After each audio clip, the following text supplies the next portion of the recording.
மணின்னு ஒருத்தர் இருக்காரு, அவர் தெரிஞ்சுக்கங்க. அவர் வேலை வாங்குறப்ப, சீனிவாசனுக்கு தெரிஞ்சிருக்காதுன்னு நினைக்கிறேன். அவர் வேலை வாங்குறப்ப அவர் பொண்ணு வந்து 8வது, பையன் 6வது.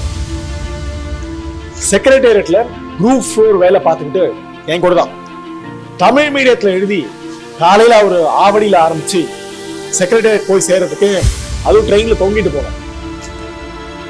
தொங்கிட்டு போற நேரத்துல ட்ரெயின்ல படிச்சுக்கிட்டே போவாரு. வேலை பார்க்குற இடத்துல படிக்க முடியாது, சாப்பிடுற நேரத்துல படிப்பாரு. பாருங்க, நம்மளுக்கு நிறைய நேரம் இருக்கிறதுனாலதான் அதோடைய பயன் இல்லாம போயிருக்கு. எதையாவது நிறைய கொடுத்துரும் வச்சுக்கோங்களேன், அலட்சியமா இருக்கும்ல. இப்ப டைம் நிறைய இருக்கு, அதான் இந்த அலட்சியம். அவருக்கு நேரம் இல்லை, முதலே வேலை வாங்கிட்டாரு. சரியா? அப்படி வேலை வாங்கிட்டு ட்ரெயின்ல போறப்ப வரப்ப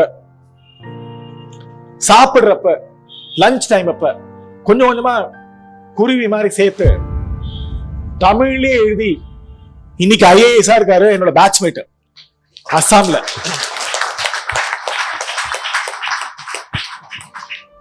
அவரோடவா நீங்க